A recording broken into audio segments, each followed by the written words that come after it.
Israel और Iran के जंग के बीच में ईरान के सर्वोच्च नेता खामनेई ने अपने देश को संबोधित किया। अपने संबोधन में खामनेई ने अमेरिका और इजराइल को सख्त संदेश दिया है। उन्होंने बोला है कि हमारी सेना रक्षा के लिए तैयार है। ईरान किसी की धमकी नहीं सहेगा। अमेरिका ने दखल दिया तो तबाही आएगी।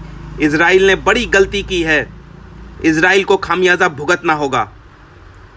अमेरिका ये समझ ले कि हम सरेंडर नहीं करेंगे। हम एक एक शहीद का बदला लेंगे।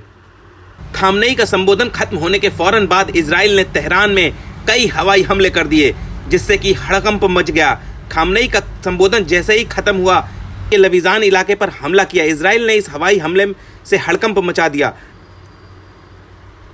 13 जून से जारी युद्ध में ईरान के अब तक 585 लोगों की मौत हो चुकी है और 1326 लोग घायल हो चुके हैं। इसमें ईरान के कई शीर्ष सैन्य कमांडर और परमाणु वैज्ञानिक शामिल हैं। वहीं इजराइल में 24 लोग मारे गए हैं। इजराइल ने तेहरान के आसपास परमाणु और सैन्य स्थलों को निशाना बनाया है। जवाब में ईरान के तेल अवीव, हाइफा और जेरूसलेम पर सैकड़ों मिसाइलें दागी हैं। ईरान ने मोसाद के मुख्यालय को भी निशाना बनाया।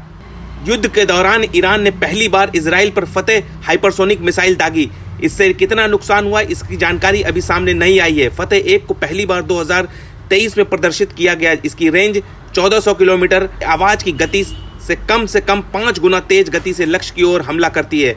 ये अपने साथ परमाणु हथियार ले जाने में भी सक्षम है।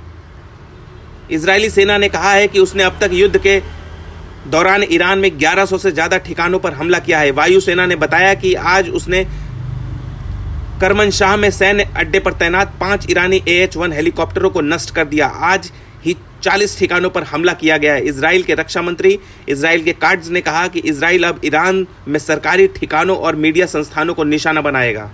साथ ही खामनेई ने अमेरिका को यह बताया कि उसे यह पता होना चाहिए कि ईरान आत्मसमर्पण नहीं करेगा और अगर अमेरिका की सेना की तरफ से किसी भी तरह की कोई दखलंदाजी हुई तो अमेरिका को उसका अंजाम भुगतना होगा।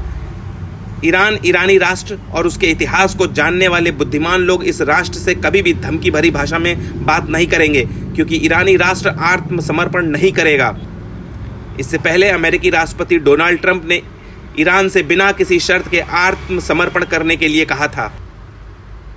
साथ ही उन्होंने बताया कि ईरान अपने शहीदों के खून को नहीं भूलेगा और जायोनिस्ट सत्ता द्वारा की गई हर आक्रामक कार्रवाई का जवाब दिया जाएगा। हमारी सेना मातृभूमि की रक्षा के लिए तैयार है।